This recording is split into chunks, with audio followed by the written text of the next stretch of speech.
Our morning show get-together today, we shine the spotlight on Ithaca during the first part of the show. We're going to talk about spring sports, which are well underway.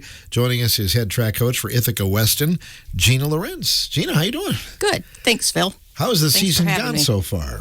So far, very well. We've only done a couple meets, one indoor at UW La Crosse, which went very well.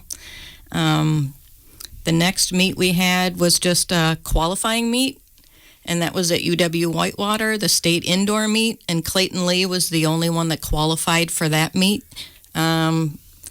He went in with a 4:29. He ended up not with his best time at a 4:49, but he got tripped up and spiked in the leg, so it wasn't the meet he wanted, but we're very proud of him and what he did that day. So he still finished. He still finished. Even though that happened. He still finished. Good for him.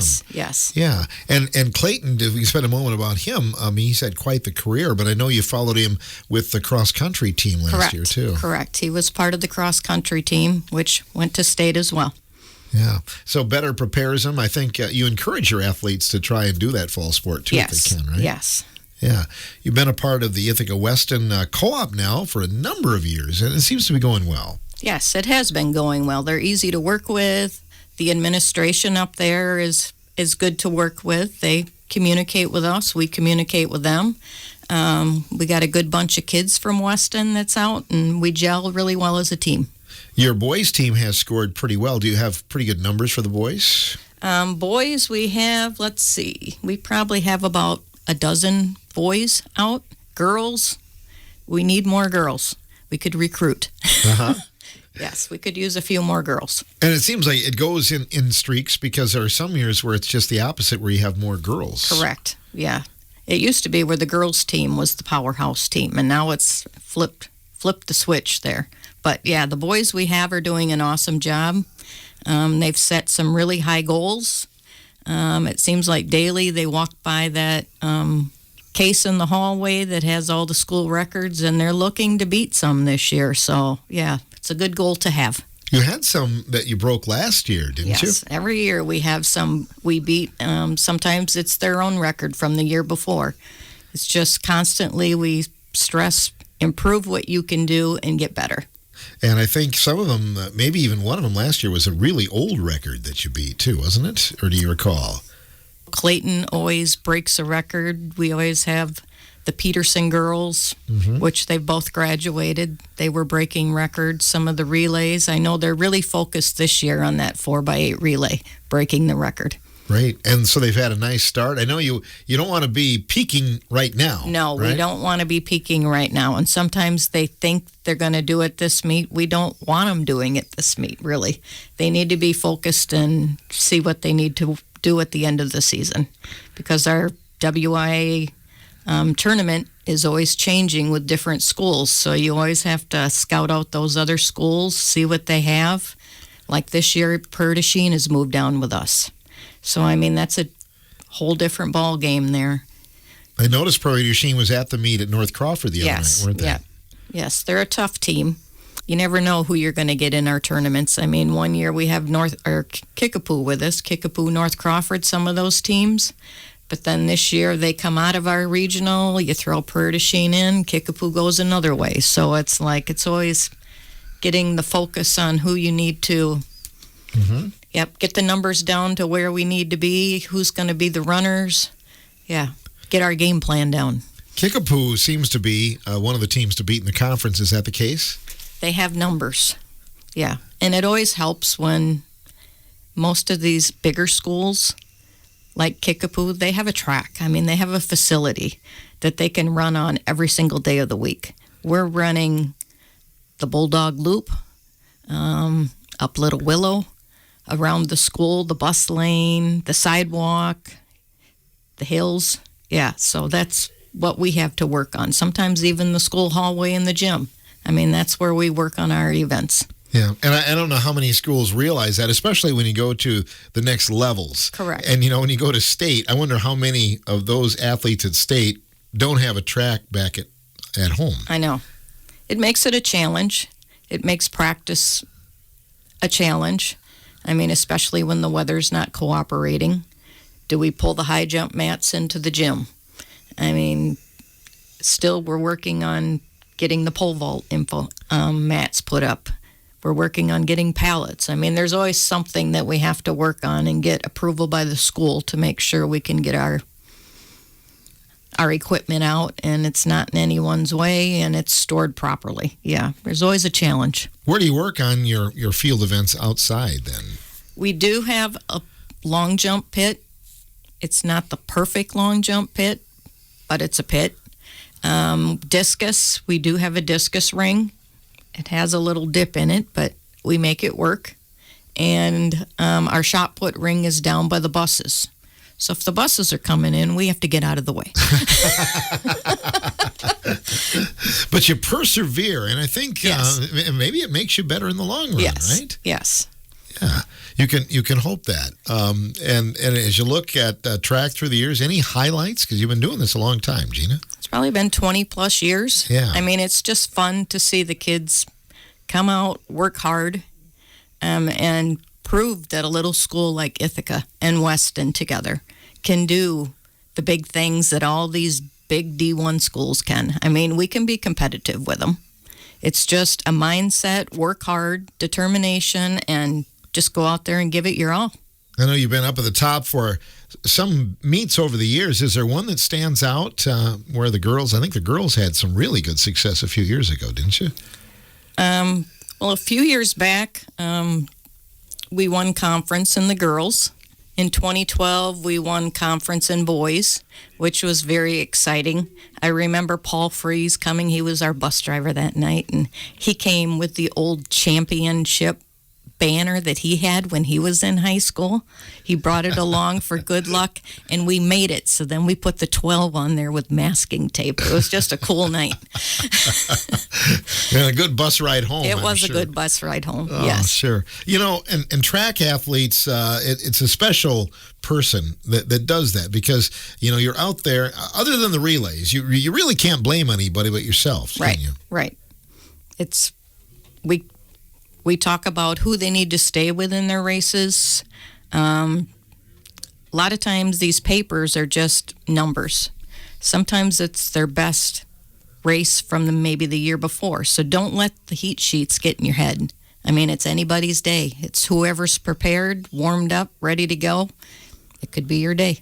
Some days maybe you finish, let's say, 10th, but it's a personal record for you. Correct. And I have my sheet from last night. I mean, it's like numerous personal records. Maybe they didn't finish on the top half of the sheet, but it's a personal record. And that's what it's about. Going out and improving what you can do as an individual. Getting better every single track meet. And that's just a bonus. It's like a warm fuzzy. Yeah. And building it's like on that. They can do it. Yeah, right. Yes. And then trying to improve that. So every night you try to do a little better than the night before. A little better, yes. We have a little program. I have 2 little squashmallows. We have a girl and a boy. And whoever has the best PRs at the end of the night gets to take that little plush little cat home. And it's funny how much enthusiasm. It's like, I won the cat tonight. I mean, when they get a PR after their race, we have cat stickers. And it's amazing, not only our athletes, but I have athletes from other schools come up to me asking, they're like, I got a PR in my race. Can I have a cat sticker? I mean, it's just those little things. Sometimes it's just the kids that maybe they're not out for other sports, but track is a team sport, but it's an individual sport. And it's doing the best that you can do. And we don't have a bench. So, I mean, everyone gets to participate in track. Everyone gets an event. Everybody gets their night to shine. So, yeah, it's just fun. At Ithaca and Weston, you can go out for both in the spring. Do you have many athletes doing that this year or not? I've only got a couple boys in baseball doing track. I would like to see a few more because there's some that are out there that are quite talented. Same with on the girls' side, but I can only do what I can do. Sure. Sometimes those athletes are pretty amazing. You've talked about athletes before that maybe only came out their senior year and they were dominant. I mean, if you've got the ability, you know. And then they kick themselves because why didn't I do this in my freshman year? Right. Why didn't I go out as an 8th grader?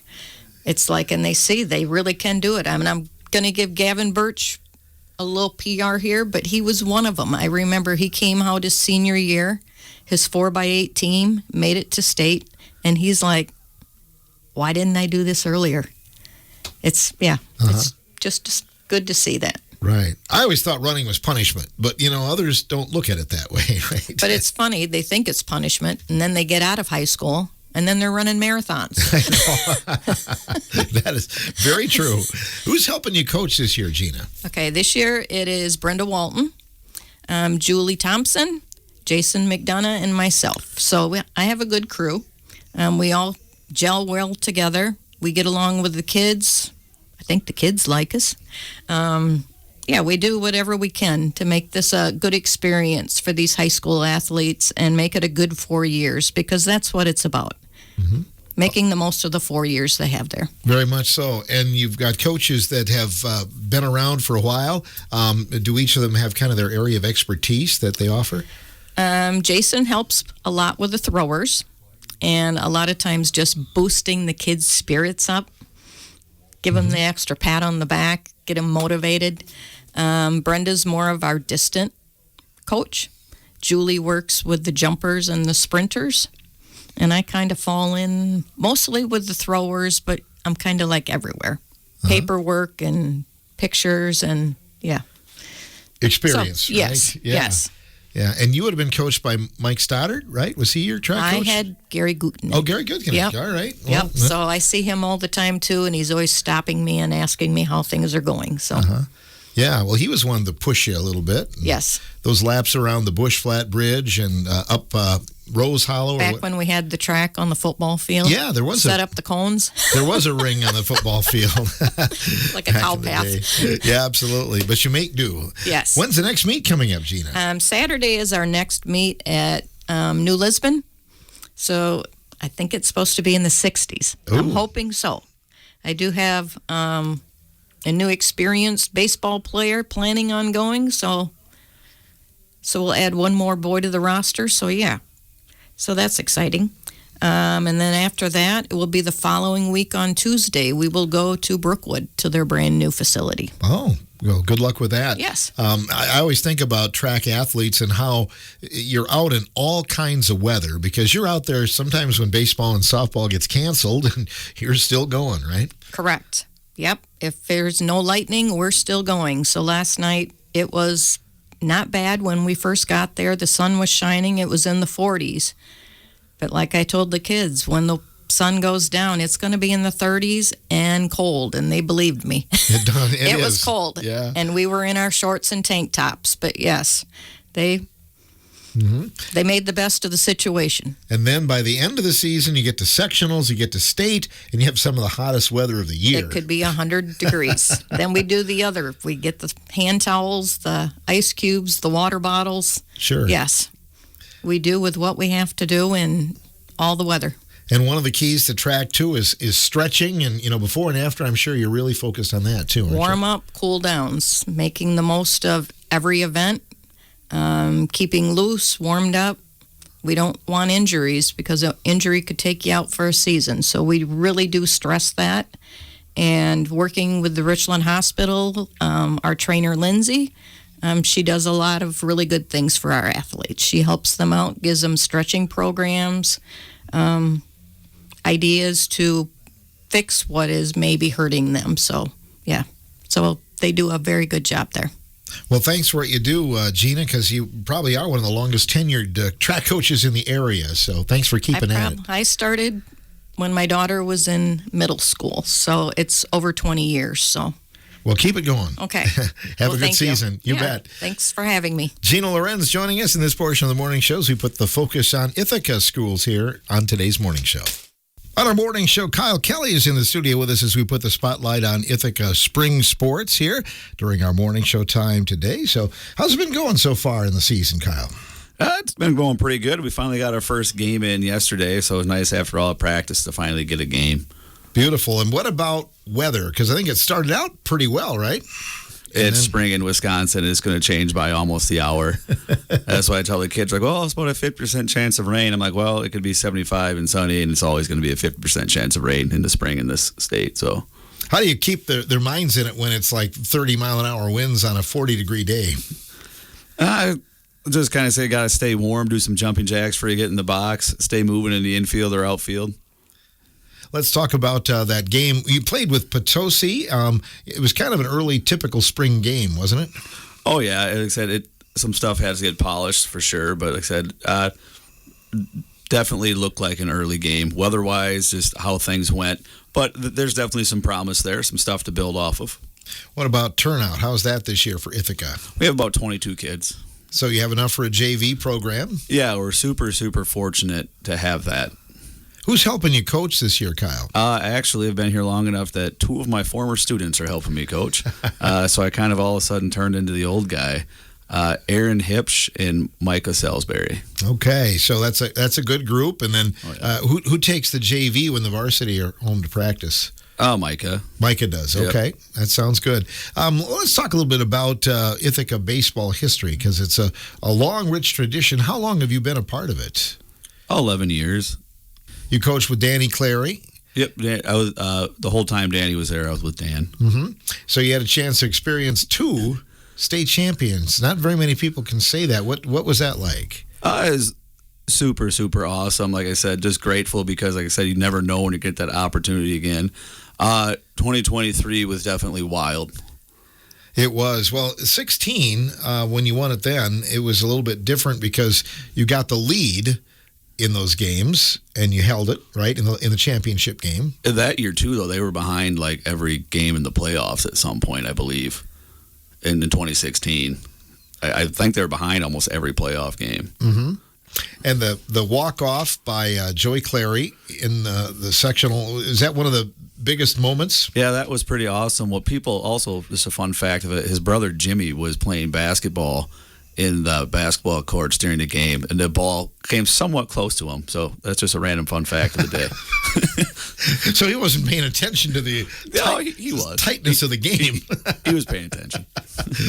But yeah, that was certainly a highlight. And I look at the sectional that year in 2016, and all 4 teams that were there that year probably would have represented really well at state too. Oh yeah, for sure, because it was Independence was there, but then Highland had a really good team, and as did Hillsboro. Mm-hmm. And you had to beat Hillsboro to get to state. Yeah, on the walk-off. In the walk-off. That was I believe Hillsboro had made it to state basketball that year or the year prior, so they had some solid athletes at that point. They really did. And then a lot of people remember 2023. Could you have any crazier games at state that year? No, that's not possible. We actually had ChatGPT put up what our odds of we're winning, and it was like literally 1 in 100,000 after like the 5th inning, so that was pretty cool. So, yeah, what were you trailing going into the 7. 7 by 7. And we'd been no hit. Uh-huh. We hadn't got a hit, and we were down by 7 runs, so. Came back for the win against Pecatonica. Yeah, that's pretty cool. And, and we had a call on the air that was, we were just, flabbergasted, but I think the thing that, for me, as an announcer, when you were down by 7 runs, I got thinking at the time, in my head, I never said it on the air, but boy, it's going to be too bad to be in the state title game and get 10 runned. Because that's what it looked like was going to happen. Yeah, that thought might have crossed the back of someone's mind, but we got to keep positive energy. And it happened. And I think, little by little, you chipped away. And, of course, Ethan Cockcroft had the game-winning hit. But there were some other turning points in that game, too, weren't there? Yeah, a lot of things went our way in a hurry. And like I said, that's where we just kept the energy, kept going. And it just, a lot of things that could have went our way went our way. And you had a lot of guys that had been there, and it's interesting, and you've been around long enough, but a lot of times somebody will say, oh, this group, this has got a potential for a state champion. It isn't always that group that wins the state championship, is it? It just kind of depends on when you get like hot at the right time. Like that's the funny thing about baseball is you can hit 9 line drives and get out 9 times and hit 9 bloops that shouldn't fall but do fall. So that's the big difference is there's no clock. So that was 3 years ago, and you've got, 1 or 2 people that were on the team back then still? Houston's still around. He started. There are some other guys that were on the bench, but Houston was the only starter on the team. Right, and so there's still that excitement. You still got a lot of the guys back. What's it going to take if you're going to make a tournament run this year? Like I said, just when it gets to that part of the season, pitching's going to make or break you. So we got to have pitching. And you feel like you do, don't you? Yeah, we have quite a few good arms. What about the conference? Who do you have to battle against this year, do you think? I think the conference is going to be quite competitive with DeSoto, Seneca, Weston, North Crawford. Like I said, I think it's going to be a real competitive conference. It's really tough to go through there, sports undefeated or even one loss. I mean, you talk about you get some of these games canceled, you play back-to-back days, you get a windy day, you just never know, do you? Yeah, well, that's why I said last night, I said, lost a game. I said, good news is we get to do this 25 more times. So, yeah, right, exactly. And so you just got to kind of just throw it, have a short memory, right? Throw it behind you and get just on, roll with it. Get on with the next day. So, in terms of other things going on at Ithaca, what do you teach, Kyle? I teach 6 through 12 social studies. All right. How's that going this year? That's going great. Yeah. And what's your favorite part of social studies to teach? Law. Law. All right. Yep, I teach a street law class, which is awesome. And what grades take that then? See, that's a senior high class, so generally it's almost 11th and 12th grade.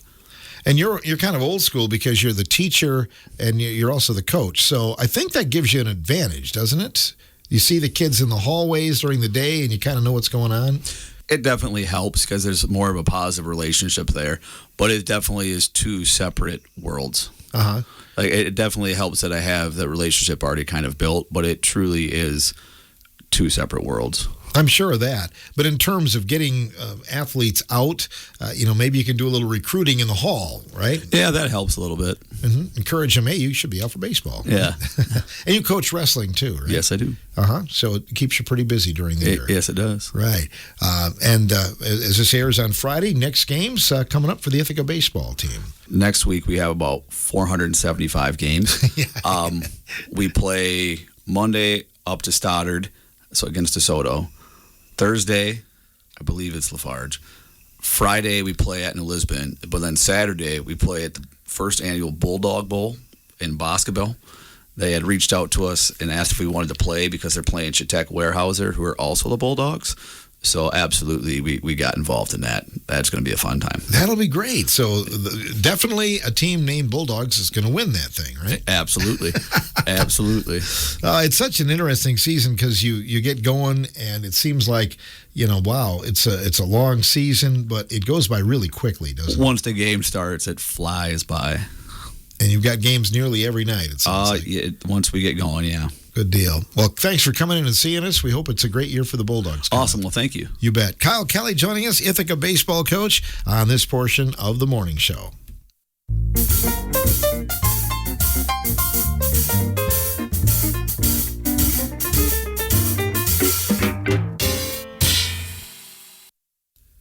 Our monthly visit with Ithaca Schools continues. We're talking about spring sports, and we've talked about Ithaca Weston track, Ithaca baseball, and now talking about softball. Joining us is Coach Brad Lewis. Different look this year, Brad, for the team. We co-opt with Weston this year, and it's been going really well. You have some new gear. You're wearing your swag here today. So. Yes, we do. We just got it in from Pioneer yesterday, and we were able to we're going to have it for our first game. Wonderful. Well, let's talk about the start of the season. It's kind of typical Wisconsin weather this year, isn't it? Yes, it has been. Unfortunately, we lost our first game due to weather. We didn't lose it, I guess. We just don't have it yet. It'll be rescheduled. We were supposed to play Wazeeka, and there's just a little flaw that I think it was more of a miscommunication than anything, but it is what it is, and now we'll prepare for Seneca. Let's talk a little bit about the experience you gained last year with that state run. What did that do for the program? It was pretty amazing. These girls coming back, we have, from our Ithaca squad, we have 6 juniors, and then we have 1 senior that were a part of that, plus the sophomores that obviously were a part of that, or the freshmen last year, they're sophomores this year that were a part of it. And it was a great experience. We learned a lot. Belmont was a darn good team, and you kind of know how we got to prepare for practices and stuff going forward. Sure, and I think that's the thing. The loss in that state semi doesn't really hurt you because you gain some knowledge on what it looks like, what you need to do, right? Yes, for sure. I mean, that was the girls, I would have loved to seen them play, not with the state atmosphere, so to speak, in that game, because I think it took a toll on us. Belmont's been there a little bit and have been in those big games where most of our girls have never been in that big of a game. It takes a lot to put that kind of run together, and what's it going to take if the team's going to make a tournament run this year, Coach? Kind of similar things. We've been talking. We have 25 girls out. We have a 12-team player roster for varsity and 13 for JV. There'll be some JV that'll play some varsity too.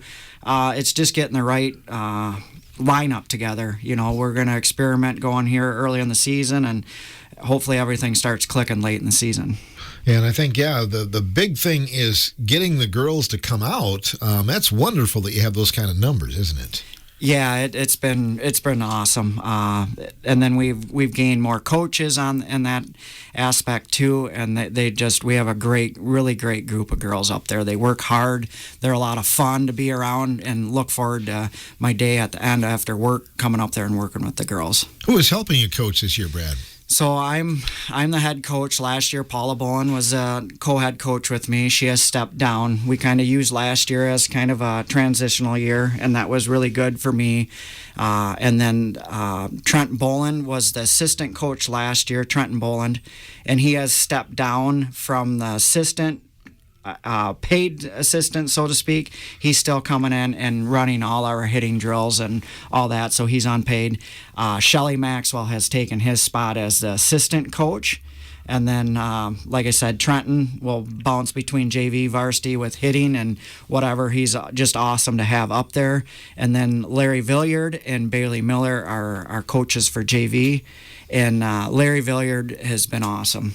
He's been around it for so many years, and I started talking to him last year when we started about this co-op, and he's been just amazing to have as a mentor for me. Yeah, what's I like to bring in, because he's a Hall of Fame baseball coach, and he stepped in last year, I know, and coached Weston. What's it like to bring somebody like that on staff? Oh, it's just awesome. He has awesome drills that he comes up with, and he's so laid back, and just his knowledge is amazing. And that's good, and keeping it fun, that's another goal too, isn't it? Yes, they are so much fun. I mean, I can be sarcastic sometimes, and they just give it right back to me. So the practices are so much fun. They really are.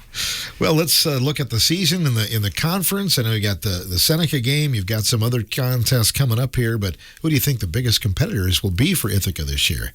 Well, if the Wazeeka wouldn't have been canceled, I felt we had our three of our biggest teams that we in conference right away. We were going to go Wazeeka, Seneca, DeSoto, and I feel those three, along with us, are going to be the top of the conference, I would imagine.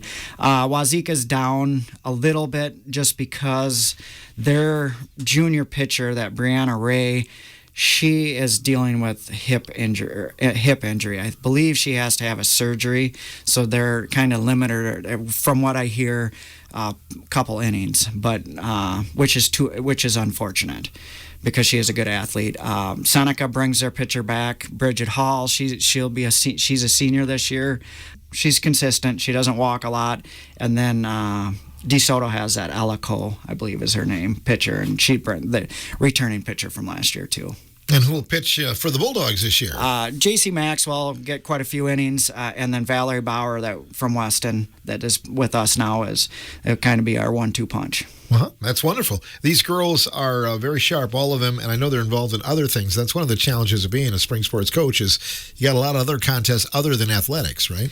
Yes, for sure. Like now it's been kind of a challenge with having the two schools, because even like FBLA, state FBLA, forensics, FFA, they're all involved. With small school, we're all involved in those. So we actually had to pull out of the Royal tournament, which has been very good for us for seeding purposes the last couple of years, because we play Royal, who is always usually pretty good, and Melrose Mondoro, that's really good. And we had to pull out of that because it's actually state forensics, and we were going to be missing 4 or 5 of our starters. So.